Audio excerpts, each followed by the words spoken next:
if I guess, lived up to his expectations of his son. I feel like that's one thing. That's a pretty strong one that I've... Oh, man. Like, I understand my dad loves me, but I want to know, like... I don't know. I'm not really afraid. It's just something that... I don't know. That's a good question that I would, like, need to ask him. If I lived up to expecting, like, his expectations, you know? Hey, man, you're opening a very dark room, man. You're opening a very dark room. I mean, no, that's good. That's the question. I think... They think too highly of themselves and they start treating other people like trash. So their ego gets to them. Yeah, completely. You know, I've dealt with a lot of people like that. And like, what would you tell them to kind of convince them to join a trade? To join a trade. Oh man, what does a regular day look like for you? What would you say to someone that's kind of confused whether they would choose to start their own business or go into a trade? Let's get this video up to 100 million views. 100 million. Oh yeah. All right, Steven, thank you for coming today. Really appreciate you taking time out of your day. Thank you. So let's dive in. Tell us a little bit about your background and what you're up to now. So my name is Steven Segura. I am 21. A little bit about my background. I grew up in Virginia, born and raised my whole life. Pretty much lived a pretty cool standard life, I guess. Okay. And what I got going on now, I'm an electrical apprentice, and I work for the company MCD. Okay, that's cool. That's cool. So you're in the blue collar workforce. Yes, I have been in the blue collar work area for about going on to 2 years now. Yeah. Okay, and how do you like it? It's great. I have no complaints. It was nothing of what I expected. No. It's really good. Do you have any past experience with a different type of work, or is that your first job? The closest thing I would have to it would be my dad actually installs granite. Okay. So when I was like maybe 15, 16 years old, it would take me a couple of times, but that's the closest. But besides that, no. Okay, cool, perfect. And so I have a couple questions for you. What initially drew you to pursuing this blue collar career, and how has your perception of it evolved over time? Well, to be honest with you, going out of high school, I had absolutely no idea what I was gonna do with my life. I'm gonna be so completely honest. So after I graduated, I decided to try out community college for, I did 3 semesters, and I absolutely hated it. Yeah. My take on it was that I was trying to learn business. Okay. And what I didn't like about it was I was taking art classes and that were mandatory. It makes no sense. You're taking history classes, which to me made no sense. So I feel like I honestly wasted a year and a half of my life with community college, but decided to try it out. Why not? Yeah, why not? It would have worked. Now you know. Why not? But yeah, going into the blue collar field, I had no expectation. I didn't know what I was getting myself into. Yeah. But as time went by, I started loving it even more. There's certain aspects that okay, this kind of sucks, but then for the most part, everything's really good. But yeah, that's cool. So electrician, there's a lot of different types of trades that you can go into. Why electrician? Well, I feel like I went into that one based on popularity. I feel like that one's talked about the most, Oh yeah, I guess. To me, and then it's either that or welding. Yeah, welding's very popular too, or plumbing. Plumbing as well, yeah. But how I came to know about it was, so I started talking to my dad, since he works in blue collar, if grain install, but I started talking about him, and he actually had a coworker that had worked for the company I work for now in the past. Okay. And he gave me the information, and I was like, you know what, why not just do it? So yeah. Okay, all right, it works out then. That's good. Could you tell me, what does a regular day look like for you, from when you wake up until you come back home and you're asleep? So I wake up around 4:40, 4:45 in the morning. Okay. I usually have everything packed the night before, my clothes ready and my lunch already packed, so I don't have to worry about it the day of, so I can sleep more, So I usually head out my house latest 4:55. Okay. And I arrive to work at 5:45, 5:50. It's an hour away. Okay, so it's really, really early in the morning. Yeah, it's about 50 miles away from where I live. Yeah. Dang, 15 miles away. It's a bit much. My old job site that I was at was actually a bit closer, but probably 10, 15 miles, but it was still a good drive. So I arrive to work, clock in, every day, every morning. Our company will have a safety meeting. It's like a rule like we have. So from 6 to 6:30, we're in our company safety meeting. Yeah. We'll talk about what we're doing, go over the hazards, all what you can do to fix those hazards, and then starting at 6:30, we have the contractor safety meeting. So that's like all the companies. And so there's different companies. Yeah, there's a lot of trade partners. There's probably like to say about 6 to 7 other trade partners in the job site I'm at right now. Okay, so job sites are shared in a way of a lot of different companies doing a lot of different things. Oh, okay, that's interesting. I didn't know that. We'll have around, probably right now in this job, we have over probably 800 people. Dang. Yeah, it's crazy. So it's big. Maybe a bit less because a couple of them are office people, but maybe a bit less, around that area. Okay, so it's mainly commercial what you're doing. Commercial work, yeah. Cool. So at 6:30 we'll have the whole contractor meeting, and then we'll have a boss man from each company go up and then tell the rest what they're doing. And then we'll actually stretch as a group. It's pretty cool. It's something I did not expect. I've seen things like that. I've seen things like it's to break the ice and stuff. Yeah, when I went into this field, I didn't expect nothing of it. But you have grown men stretching and stuff. Usually they'll play music sometimes, but I mean that's cool. Good. That's good. You gotta stretch out. Yeah. So that'll probably end around, depending, maybe 15, 30 minutes sometimes. And so then we'll break off to our company groups. Because, there's, in our company, they're all electrical workers, but they work on different groups. For example, there's an outside crew, inside crew. There's different crews that work on different things. Okay. So typically meet up with my foreman, and he'll basically give a breakdown on what I got going on for the day. So once I get all that regulated, I'll get my tools, get what I need to do, what I've got going on. Pretty much work from 7 to 10:55. Head to lunch around 11. That's 30-minute lunch. Yeah. Head back at 11:30.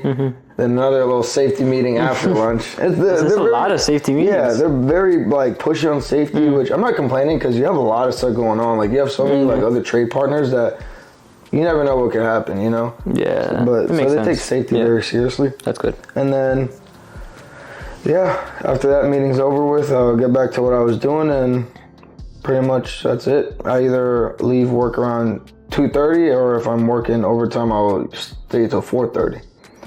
And then another hour back. An hour and a half. Hour and a half. If I leave at 2:30, it'll take me an hour and 25. If I leave at 4:30, there's been times where it'd be an hour and 45. Damn! Oh my god. Yeah, and that's if I go home. Then I'll go home, shower, pretty much see what I got going on. I might hit the gym after work. So if I hit the gym, I'll just go to the gym after work and then shower there. Okay. And then depending on what day it is, I'll either stay home and just relax for the day. Okay. Or I might hang out with my girlfriend. Yeah. Or go to church, the church on Wednesdays I got going on, and then that's good. Basically just wind down for the night. We have everything packed for the next day. Yeah. And just do it all over again. From Monday to Friday, maybe even Saturday, but I'll usually go to sleep around 11.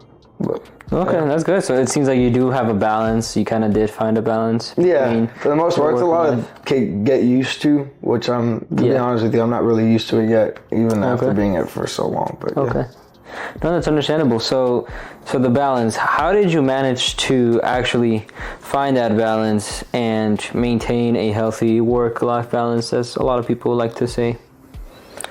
Well, I'm gonna be honest. It took a good amount of time because it was something that I've never done before, and I started noticing as time went by, it takes a lot of time up for your day when you're up so early, and then, how would I say? It was more so getting used to it, I guess. Okay. And at first, work was kind of iffy because, you didn't know a lot of things, so they'll kind of put you on not so fun things to do, maybe cleaning up or doing the minor things, but as time went by, I guess you could say I started liking it more. So I made me feel better about it. So Okay. I wasn't really hating on going to work. Like, I actually enjoyed going. So I felt like that kept my mentality like, you know, really good, I guess. Yeah. And yeah, I mean, now I just know, now I appreciate time more. Yeah. So any time I get, I try to make the most of it, because it's like, most of it's with work. But I try to do certain activities or like distract myself either with my girlfriend or my friends to like help me balance that out, you know? Okay. Just appreciate the weekend more. Oh, okay. Yeah, it makes you appreciate the amount of time that you actually do have for yourself. That's good. And what are some challenges that you faced when trying to balance this out and just trying to get used to the day-to-day? Oh man, waking up early. Yeah. Waking up early, man. I was someone who always liked to stay up late and like wake up pretty late. So waking up at like 4:30 was always like terrible. Like I still have my days where I'm like, I really don't want to get up, but you know, you kind of got to. You have to, yeah. Yeah, and then also the traffic when driving back. There's been times where like it'd be like an hour and 45. I imagine, yeah, that would be a no for me, bro. For me, that would be a no for me.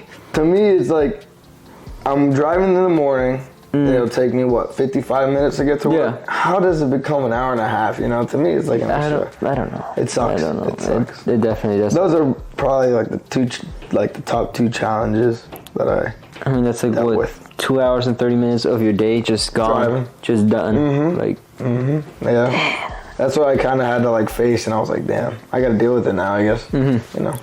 Dang. So, okay. So, but now you're kind of used to it. You kind of like it.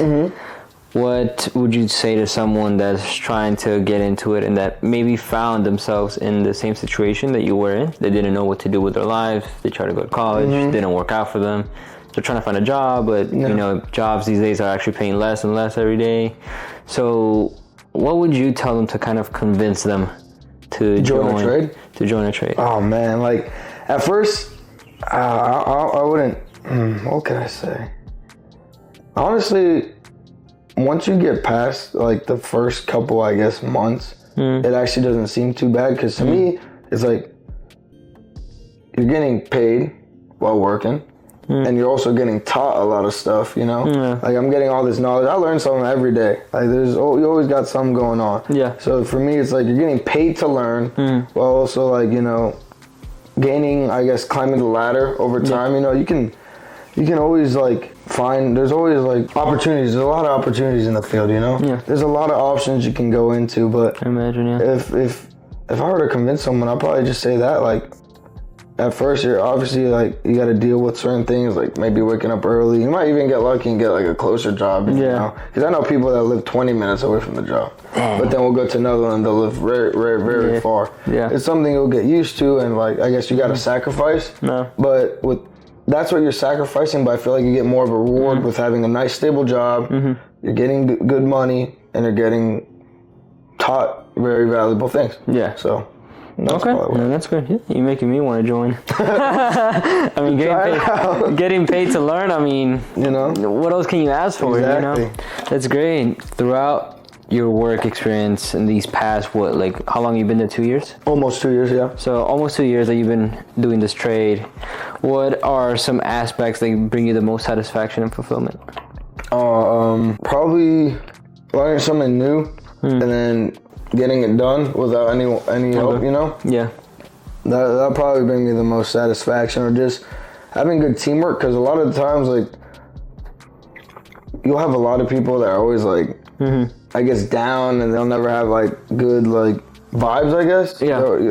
They'll come to work just to get paid. Yeah. There's always those people. Yeah, I don't like those type of people, but... You know, I always like to have, like, that good teamwork. Let's say, like, we're working on something big, like getting it done and getting it done nicely. I feel like it's because that's something I always, I guess, take pride in. I like to take pride in my work, at least. That's good. Like, at first I was kind of iffy, and, you know, I had some people around me that would be like, oh, just do it this way. Like, they'll be very careless. And at first, I guess you could say I was kind of like that because I didn't know what I was doing.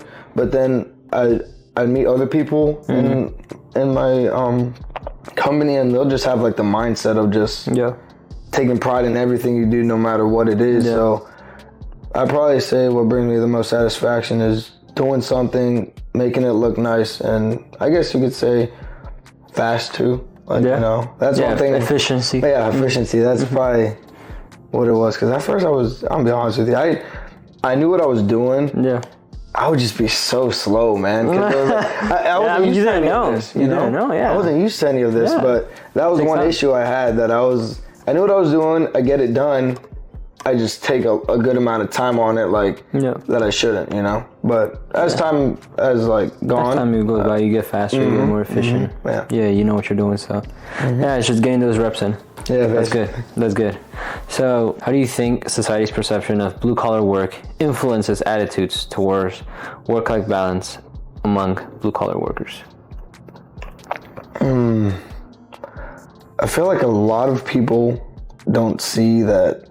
I personally feel like blue-collar work is like the backbone of society. And that's to me. Yeah. And I feel like a lot of people, like now working in it, I feel like a lot of people don't realize, like, people working 10-hour days, like working on these buildings, like it could be anything, hospitals, data centers, everything. It's a lot of things. You even have some people that work, like, I'll talk to people, they'll clock in at 6 a.m. and leave at 7 p.m. Like, you know, it's crazy. Like, I feel like a lot of society doesn't realize all these things, but a lot of people get hated on, I guess. And so we'll have like office people of our company too, and I mean, we all get along, but I don't know, I feel like somewhat we take influence in like certain ways, because like we're working outside in like cold weather, and then they'll like think of them, and just feel like they're all like inside with heat. I see what you mean. I see what you mean. There's like this like little envy. Yeah, sort of. You always have that, and they'll like always talk about how like they're lazy sometimes and stuff like that. Yeah, but I mean, I like to see it as just different ways of exhaustion, right? Yeah, so, yeah. Field workers on the outside, you know, they're outside of physical labor, you know, but people in the office. A lot of people in the field probably wouldn't last a day in the office. Yeah. Why? Because it's a lot of mental work. Yeah, it's a lot of talking. Yeah. It's a lot of systems and procedures they have to follow. So it's like, you know, choose your struggle. But you're going to struggle with one of them. I agree with you. I actually work very closely with one of the engineers at my company, because I do this thing called Sokia, I guess. Okay. And it's like this outline of the drawing I have on my tablet. I would take like satellite readings and stuff like that. Yeah. I got that going on, so I have a lot of conversations with this engineer. Yeah. And he'll tell me, like, he'll break it down, like, my man's is always stressful, and then it's a lot. It's just a different type of struggle. But it's just struggle nonetheless. I mean, in order to make the company work, everybody got to do something. So it's not like they're just there. Oh, cycle, I guess. Yeah. Can you share any personal anecdotes or experiences that highlight the unique challenges or rewards of being a blue-collar worker in today's society? So again, going back to the example of like someone just starting out, what's like, hey, you know, I've experienced this, I've learned this while I've experienced this, and I'm gonna tell you this just so you know. Oh man, like you don't make the same mistake, or so like you're ready for what's gonna happen. I'll probably be like, don't have too much trust in certain people. I guess, because like a lot of people will like act like they're very close to you and stuff, and they'll just talk about you in the back and stuff, like other people and stuff. Well, you have a lot of hypocrites on the job, you know. That's one thing that I've learned. Like, you have higher ups, though, I guess, not higher ups, but like certain people that I feel like get too comfortable, and then they won't really do anything, but if they see you doing the same thing they're doing, they'll trash your name completely. I see. That's one thing that I see. And I've, I guess, experienced and like seen a lot, you know? Yeah. Probably that. Okay, just warn them about that and make sure they and also don't trust anybody. Yeah, just don't get too comfortable. That's one thing. Like I know people that I guess they'll be like, oh, I've been with the company for this amount of time. I'm really close with this so and so. They'll get comfortable, and next thing you know, they're kicked out the job site. They're sent somewhere else, you know? Bro. So that's one thing. Don't get too comfortable. Yeah, I agree with that. I feel like people fail to distinguish personal relationship and their work life. Yep. So it's like, no matter how close you are to the boss, like, you know, you're still working. You're still clocked in. You're still getting paid. So, like, you get comfortable, you're out, you know? Yeah. Well, I'll probably say also, don't wear your heart on your sleeve. I feel like that's something I deal with a lot with most of the time, because most of the time you're working with a lot of like grown men, like me coming into it. I joined when I was 19 years old. Yeah. So I dealt with, they're all messing around for the most part, but like sometimes I actually like feel like they're like hating on me and stuff, but for the most part they're just like, yo, we're just messing with you, dude. Like, come on, don't take it seriously. But that's one thing that I still would deal with now, you know, because I don't know how to read people like that. But certain people, I mean, yeah, I get that. Yeah, it's just knowing who you're dealing with. Yeah, and just knowing who you're around. Exactly. Like, just really depends. If you guys are cool and then they're messing around, like, sure, if it's fine. But if it's someone that you're not cool with, that's a different story. That's different. That like, separately. Yeah, that's definitely a little different. And hey guys, thank you for watching. Thank you for listening. If you like what you're seeing, what you're listening to, please let me know. Please also share it with someone who you think will also benefit or enjoy from this. And apart from that, let's keep going. What would you say to someone that's kind of confused whether they would choose to start their own business or going into a trade? I think it's great. I feel like if you have an idea, completely stick with it. Because I have personal experiences with friends that they'll follow through with the entrepreneurship and it'll work great for them, you know? Okay. And it's just what you're feeling, you know? I feel like you can go into a trade and also work on our entrepreneurship, you know, like get the most knowledge if you manage to do both. Because a lot of people can handle it, you know? Okay. So I feel like if you're strong enough to handle both, why not do both? Because you'll be learning something valuable in your trade, getting paid while also working on entrepreneurship, waiting for it to take off and all this stuff, you know? But yeah, I feel like it's great because like I said, a lot of people, they don't follow through with it. They don't see it's working and they'll like stop, but no, that's good. And like this whole like they'll stop after a while because they don't see the fruits of their labor. It just has to do with consistency. And you kind of touched on that a little bit before with just showing up is what matters. Keep going through the motions. Eventually you will get better, and then you start taking pride in your labor. And so that carries out to different parts of your life. And what would be like the main 3 core values that you would tell a person to try to develop as fast as possible to further their career? Definitely try to like de-stress as much as possible. I feel like that's something that's very valuable no matter what it is, because I feel like you always have stress going on. I think will like eat you up slowly and always get to you no matter what. Like you be doing something that'll hit you and it'll just it's not good. I feel like you need to have a good mentality in what you're doing always, or else you're not going to do it right.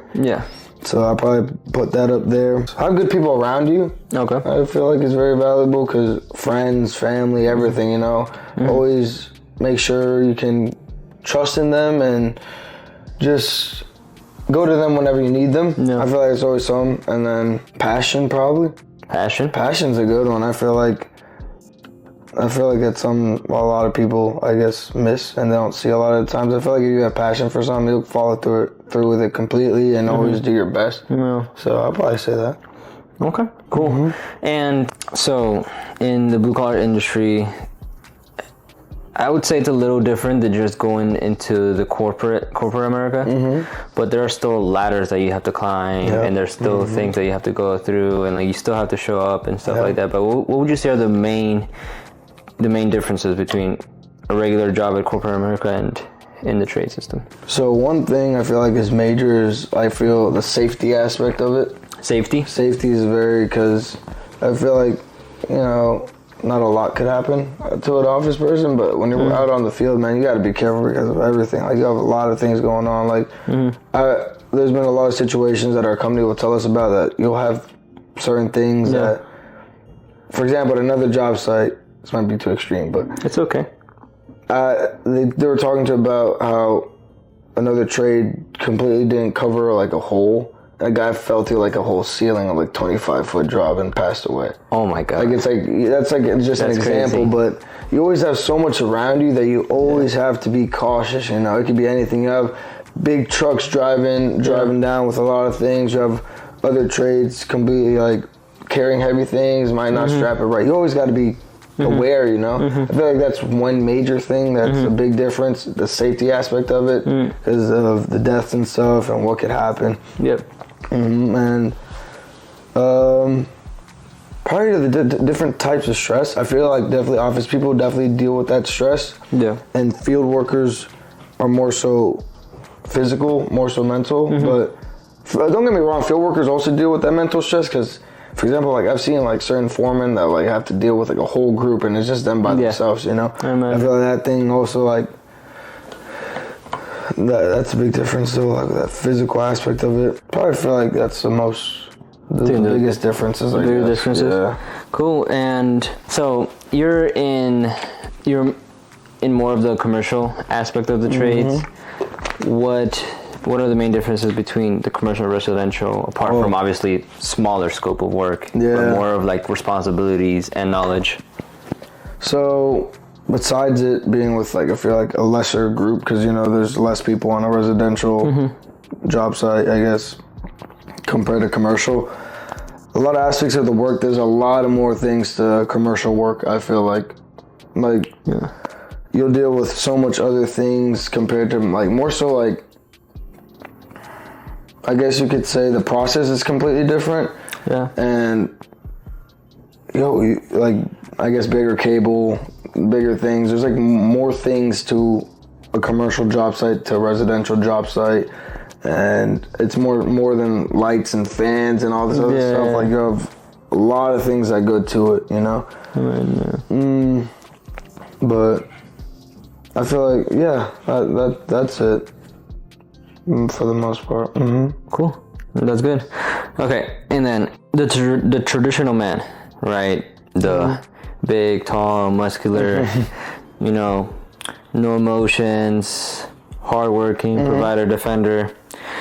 How do you think the traditional man intersects with the expectations and the realities of blue-collar work? The best way I could put this would probably be certain people I feel will let that get to their head. Don't get me wrong, I also like to live with that mentality of a standard man, but I feel like I feel like a lot of people I feel like take that too far and they start being like, they think too highly of themselves and they start treating other people like trash. I feel so their ego gets to them. Yeah, completely. You know, I've dealt with a lot of people like that and they'll like completely neglect like an apprentice and they would like avoid them and not want to teach them things and I feel like it sucks, you know. It's like me when I first went at it, it's like I've never touched a tool in my life and I didn't know what I was getting into and you'll have certain people that like completely throw you to the side because it's like, no, like you should know this, stop asking questions and all this stuff. I was like, come on, man.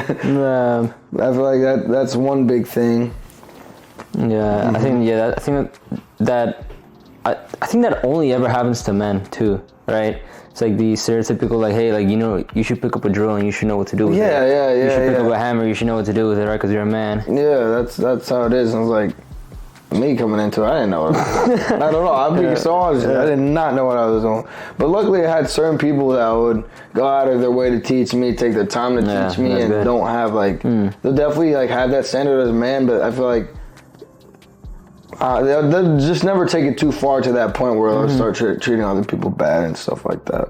Okay, that's good. And kind of on that note, if you could fix like this a core problem in the industry, what would it be? Respect, dude. Respect? Respect completely. Like, you'll have people that are just completely disrespectful and like will not like care about you at all, or just like talk behind your back, or also just throw you down completely, which to me isn't good because I feel like it just messes up with someone's mental. But for the most part, a lot of people are just like, it doesn't faze them. Yeah. You have a lot of people like, it doesn't faze them, or they'll learn not to get fazed by certain people because, you know, why deal with them when you already have other things going on? I just completely ignore them out of your life, you know? I feel like that's one thing, just change the complete respect out of it because I don't know, you just have a lot of disrespectful people going on and like, you know, that's not good. I feel like that's completely not good. But yeah.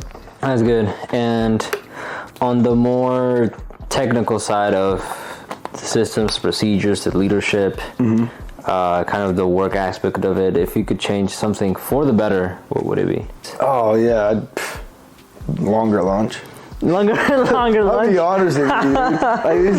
Like, for example, at least on my last job site, you know, we have that 11 to 11:30. Okay. But just walking down to the lunch tent is like a 10-minute walk.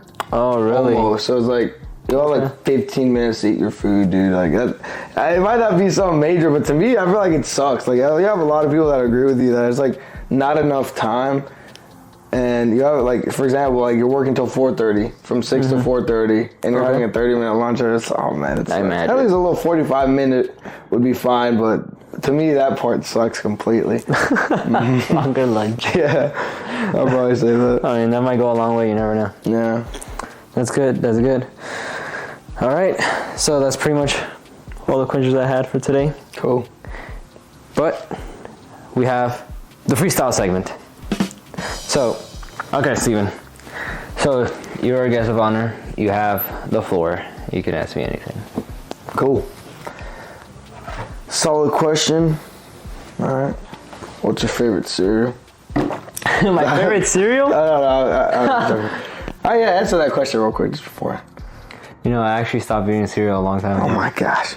Next question. That's actually a good reason, depending on who you are, right? So it's like, I went down a very, very deep conspiracy rabbit hole like 3-4 years back, and I learned, right, because I can't prove that it's right or wrong, but it said that cereal was actually, most of the mainstream cereal, especially from General Mills, were not made from wheat, but from like recycled wood chips. What the heck? And like there was a video. This is actually a juicy question. And there's a video out there. I don't have it, but I saw it. There's a video out there of a General Mills factory with literal like a mountain of wood chips that they would somehow turn into cereal through like seed oils and like chemicals and all of this and all of that. And then they would show you how they package it into the actual cereal boxes. So then I was like, bro, never again in my life am I gonna eat cereal. Wow, this question actually got juicier than I expected. That's crazy. Wow. Okay. So that interesting. Yeah, I was actually gonna ask you. I was like, all right, and you're like, how does your typical day look like from waking up to going to sleep? So it's not much different than yours. Actually, never mind. I'll take that back. It's very different. All right. So I wake up at 6. Tomorrow I have to wake up early because I have to do a bunch of stuff. But I wake up at 6. I'm at the house at 6 by 6:30. I get to the trucks, get everything ready for the team. Leave by 7. Work pretty much until like between 3 and 5. That's usually when we end. So it probably like depending on what it is, it's an 8 to 10 hour day. Okay. Usually. I come home, I allow myself to have 30 to 45 minutes to just sitting down, eating, and showering. Right? So I have 45 minutes to get that done. After that, I work on estimates, invoices, emailing, following up, and just trying to, after doing that, I kind of just take time to learn more stuff. Right? Wow. So whether it's about the industry that I'm in or different strategies on how to do stuff, learning from people that have already been through what I've been through. After that, I actually focus on this, right? So that would be like, this would be probably the last thing that I would do to finish out my day. At night, I would just kind of go through the content, trying to see what's working, try to see what's not, come up with different scripts, different video ideas, working on thumbnails, working on just overall image and how to improve it. And after that, you know, usually like until like 10:30, that's usually when I'm done actually working, and then probably give myself like another hour just with me and my wife and just trying to enjoy. And then that's a jam-packed day, man. Yeah, dude. The thing is that business ownership and trades, they're not different. The only difference is that you wake up thinking about it and you go to sleep thinking about it, right? It's just a never-ending like thing that's in your head, right? Yeah. Because I will say this, and I think I'm always gonna stick by this, that being a worker, being an employee is 100,000 times easier than being an owner and being a boss. And I believe that obviously there's bosses that are bad players and then they take advantage and all this, right? But like most of them out there, like they put in the work and they still do, and like you would actually not want to be a boss. Like a lot of people can't handle it. A lot of people can't handle it, and a lot of people just shouldn't be a business owner either, because it's like stressful, right? Like now I'm at the point where it's like, you know, I got used to it. You know, I can kind of handle a whole day myself, and like, you know, there's still times where I'm like, damn, I don't like. When your back's against the wall and you're faced with a very important decision to make, which could be a very great decision or a very horrible decision, it's like, who do you go to, right? No. You don't go to a higher up because there's no higher up. It's just you. It's just you and your mind. You and your mind. So it's like, that's part of the learning process, and it's part of the experiences, and that's why when you decide to go into business, you just have to be okay with failing, because you're going to fail, right? And fear of failure is a very common thing, and it's okay. Like, if you're scared of failing, that's fine, but don't let it get in the way of you actually getting shit done. So it's like, they're similar, but they're different, I would say, you know? And stress is something that I wouldn't wish upon my worst enemy, because it eats me up alive every day, but it's okay. I chose it. No, but I like what you said, though. Like you said, there's, what did you just say? One past my head. What's it? Damn, I literally had what I was gonna say next. Holy crap, it's hurting me. Yeah, right. So like the fear of failure, knowing that you're gonna fail, and like it's okay, but just don't let it be what stops you. A lot of people let that stop them completely. It's like they'll fail and they want their life to be perfect and all this stuff. It's like they don't expect failure, so once it hits them, it's like completely destroys their life. Yeah, and I feel like, especially, not really for our generation, but for the next generation, it's going to be worse. Very, like, much worse, because this world is just kind of like telling kids that, like, hey, like, corrupting them. Yeah, corrupt them in the sense that they're not letting them live out experiences, right? Yeah. They're more secure. It's like you live your life with a life jacket instead of just taking a leap of faith and seeing what happens, right? Like, I remember, like when I was a kid, like I would go on this, like on the swings, or I would go like on the park and the monkey bars, and like if I fall down, like you get up, you know, you clean yourself up and you go, right? Like you might cry, sure, but like you get up and you do it again. But like, you know, people either are like, no, honey, don't get on the monkey bar. No, don't go to the park. These kids are gonna hate you. No, honey, don't do this, don't do that. It's like, bro, like let the kids live. Like, I agree dude, like for example, like for my kid, like I hope he gets hit. Like I hope he falls down. I hope, you know, come back stronger. Huh? Yeah, you know, if he breaks an arm, well, guess what? Now he knows like to not do that, or else he's gonna break his arm. Hopefully he doesn't break his arm, but like, you know, like the more exposure you have, and the more setbacks you have, the stronger you'll come, because that's what matters. That's exactly, What's something you've always wanted to ask someone but hadn't had the chance to? I guess you don't have to tell the exact person, but you can tell what the question is and like kind of the background of that question. Probably my dad. I'll probably ask him if I guess lived up to his expectations of his son. I feel like that's one thing. That's a pretty strong one that I've. Oh man! Like, I understand my dad loves me, but I want to know. Like, I don't know. I'm not really afraid. It's just something that I don't know. That's a good question that I would like. Dang. If I lived up to his expectations, you know. Hey man, you're opening a very dark room, man. You're opening a very dark room. I mean, no, that's good. That's the question. I think I would ask. Like Adolf Hitler, I would ask like, I was like, bro, who hurt you, bro? Oh my god! Like, yo, who hurt you, bro? Like, who hurt you that you had to hurt the world? His birthday's this month.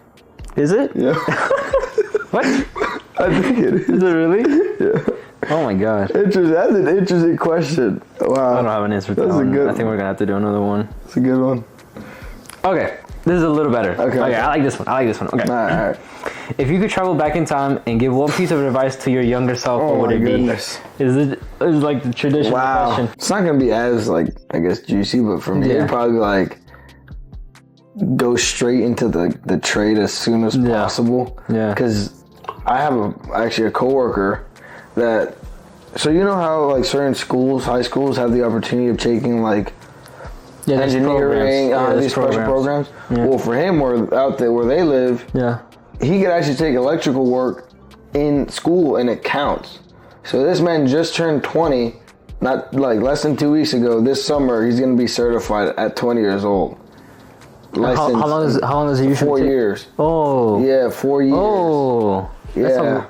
So this man's schooling counts as 2 years. So he's going to be 20 years old right now, and he's about to just make over 6 figures like nothing.